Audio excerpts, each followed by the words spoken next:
If you ever wake up, sit up on the edge of the bed and feel the room do a subtle spin before you start walking to the bathroom, I need you to listen very closely. That sudden dizziness isn't just getting old. It isn't just a sign that you need a cup of coffee. It is a massive mechanical warning sign from your cardiovascular system. Every single morning, millions of adults over 65 do the exact wrong thing the moment their eyes open.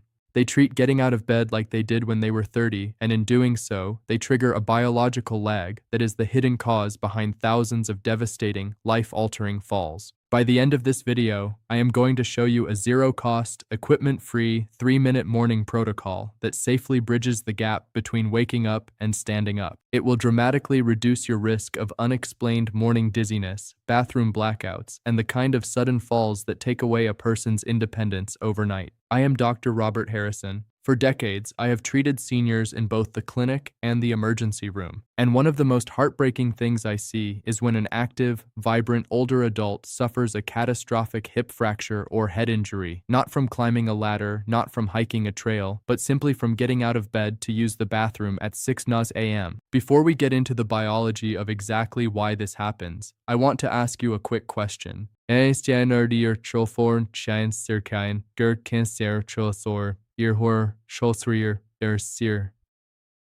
you or a loved one ever felt that sudden heaviness, lightheadedness, or dizzy spin when first standing up in the morning?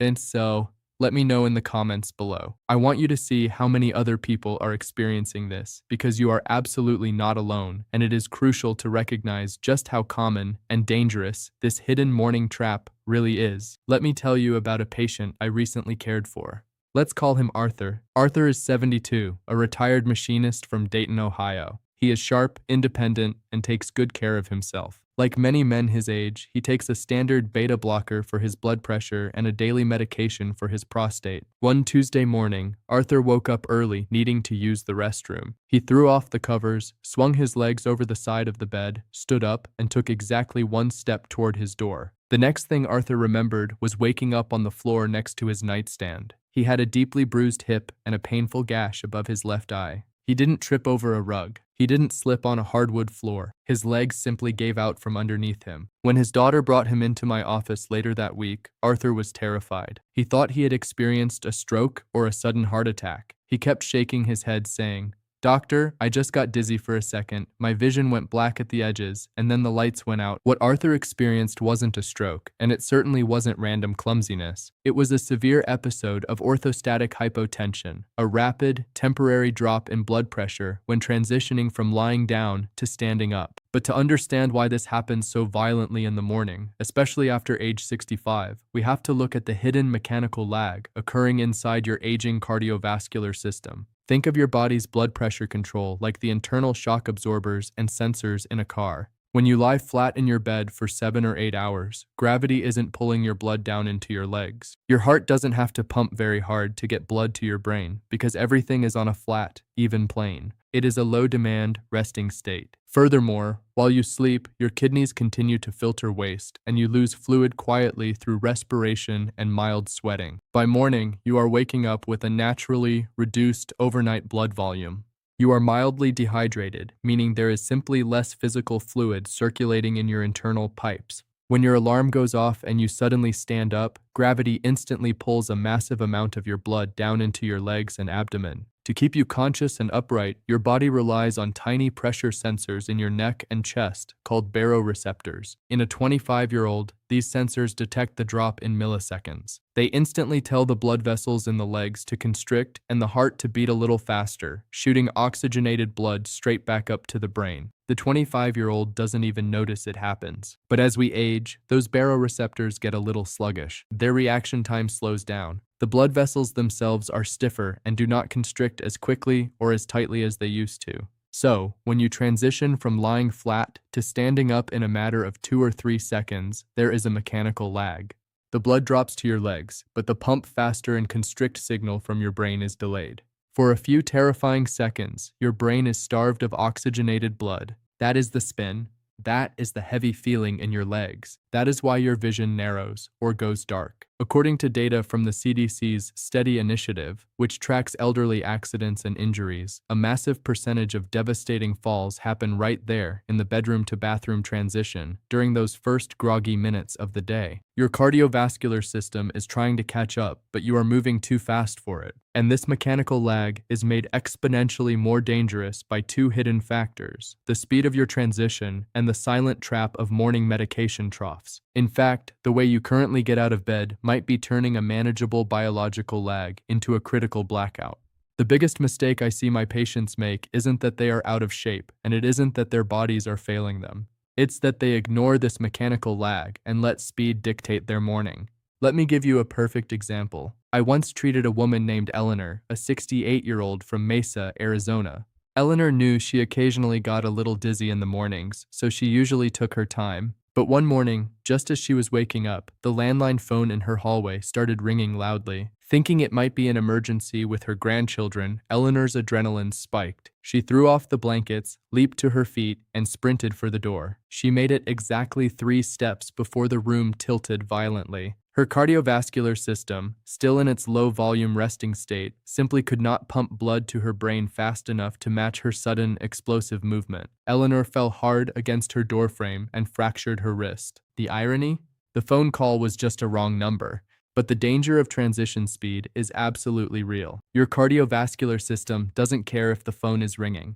It doesn't care if you desperately need to use the restroom. If you force a rapid transition from lying to standing, you are playing Russian roulette with your balance. So, how do we fix it? How do we safely bridge this gap? We do it with a 3-minute morning reboot. This protocol does not cost a dime. It requires zero equipment, and it uses your body's own biomechanics to force blood back up to your brain before you ever take a single step. I want you to start doing this tomorrow morning.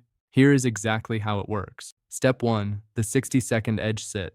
When you wake up, do not immediately stand. Instead, roll onto your side, push yourself up, and sit on the edge of your bed. Place both feet flat on the floor. I want you to sit there for 1 full minute. Keep your head up and look straight ahead. Do not look down at the floor, as looking down can actually alter your inner ear fluid and make dizziness worse. This 60-second window gives your sluggish baroreceptors a moment to recognize the change in gravity and start sending the constrict and pump signals to your blood vessels. Step 2, the calf pump.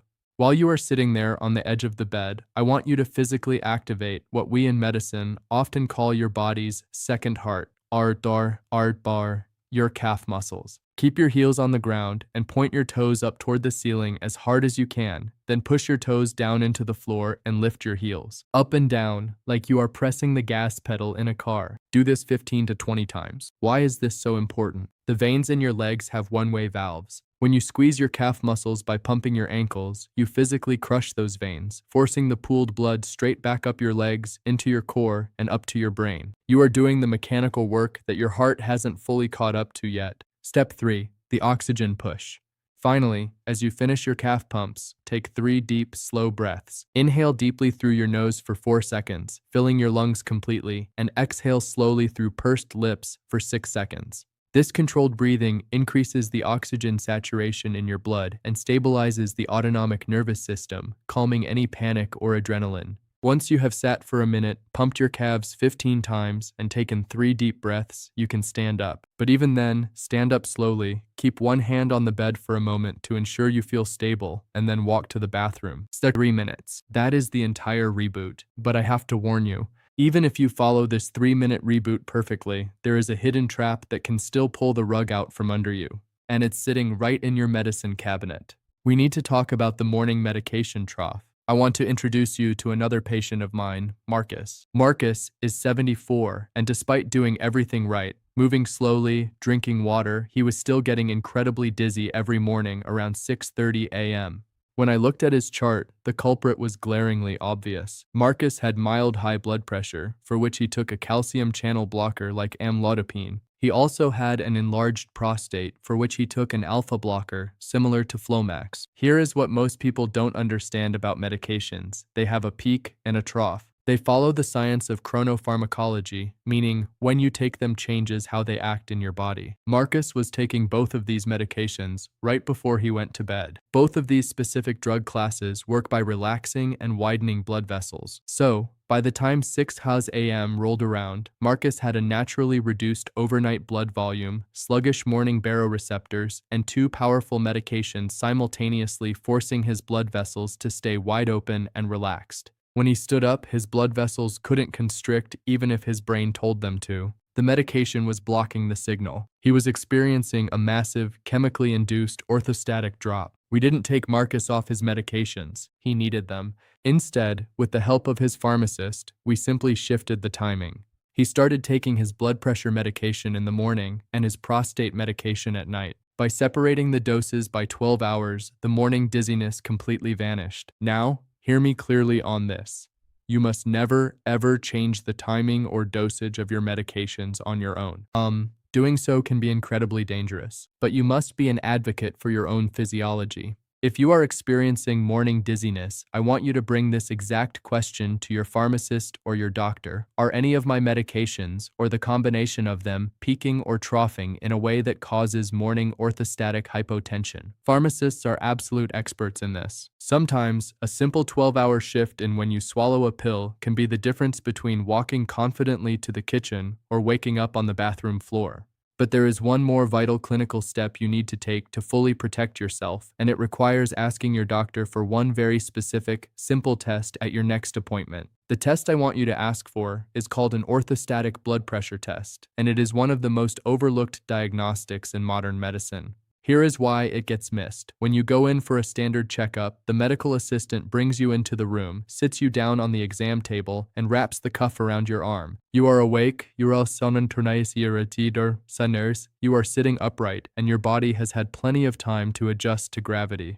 The number they write down might look perfectly healthy, but a sitting blood pressure taken at 2:00 p.m. in a brightly lit doctor's office tells us absolutely nothing about what your cardiovascular system is doing at 6 a.m. in the dark when you transition from lying flat to standing up. To catch this hidden lag, you have to measure it specifically. At your next appointment, ask your doctor or nurse to check your orthostatic vitals, sometimes called a postural blood pressure test. They will have you lie flat on the exam table for about 5 minutes to let your body fully rest. They will take your blood pressure while you are still lying down. Then, they will ask you to stand up, and they will take it again at exactly 1 minute, and then again at 3 minutes. If your top number, your systolic pressure, drops by 20 points or more, or if your bottom number, your diastolic pressure, drops by 10 points or more within those first 3 minutes of standing, you have clinical orthostatic hypotension. Having that concrete data changes everything. It gives your doctor the exact evidence they need to safely evaluate your medication list, adjust your dosages, or change the timing of your prescriptions to protect you from a blackout. It takes the guesswork out of your mornings. Let's go back to Arthur, the 72-year-old retired machinist from Ohio, who woke up on his bedroom floor with a bruised hip and a cut over his eye. Once we understood what was happening, Arthur didn't need a walker, and he didn't need to be moved into an assisted living facility. We simply changed his routine. His pharmacist shifted his beta blocker to the morning and kept his prostate medication at night, eliminating that massive medication trough. And Arthur committed to the 3-minute morning reboot every single day, without fail. When he came back to my clinic for his follow-up a month later, his posture was different. He was standing taller. He looked me in the eye and said, "Doctor, the spinning is completely gone. But the best part is, I'm not afraid to get out of my own bed anymore." He got his confidence back. He secured his independence, and he did it by simply understanding his biology and working with his body instead of rushing against it. Aging does not mean inevitable decline, and getting dizzy every time you stand up is not a life sentence you just have to accept. Your cardiovascular system is an incredibly resilient machine, but as the sensors slow down and the pipes get a little stiffer, you have to become the manual override. You have to give your body the grace and the time it needs to catch up. So, let's review the protocol one final time so you are completely prepared for tomorrow morning. First, the 60-second edge sit. Roll onto your side, push yourself up, sit on the edge of the bed with your feet flat on the floor, and look straight ahead for 1 full minute. Let your body's pressure sensors wake up. Second, the calf pump. While you are sitting there, pump your ankles up and down 15 to 20 times. Squeeze those calf muscles to manually push the pooled blood out of your legs and back up to your brain. Third, the oxygen push. Take 3 deep, slow breaths, 4 seconds in through the nose, 6 seconds out through the mouth, to flood your blood with oxygen and calm your nervous system. 3 minutes. That is all it takes to safely bridge the gap between waking up and standing up. I want to leave you with this. A sudden fall is one of the most traumatic, life-altering events an older adult can experience. It changes where you can live, what you can do, and how you see yourself. But this specific type of fall, the early morning bathroom blackout, is entirely preventable if you know the mechanics behind it. Now, I want to ask you to take action. If you are going to use this 3-minute morning reboot tomorrow morning, I want you to comment. Starting today, down below. If you recognized your own symptoms in this video and you plan to ask your physician for that orthostatic blood pressure reading, comment. Doctor conversation. So I know this message reached the people who needed it most. And finally, if you know someone over 65 who takes blood pressure or prostate medication, a parent, a spouse, a sibling, or a friend, comment sending this and share this video with them right now. This is the exact kind of information that families need to have before an emergency happens, not after. If you found this information valuable, please make sure to save this video so you can refer back to the routine and subscribe to the channel for more practical, medically grounded advice to help you protect your health and independence. I'm Dr. Robert Harrison. Thank you for trusting me with your time today. Take care of yourself, take your mornings slowly, and I will see you in the next video.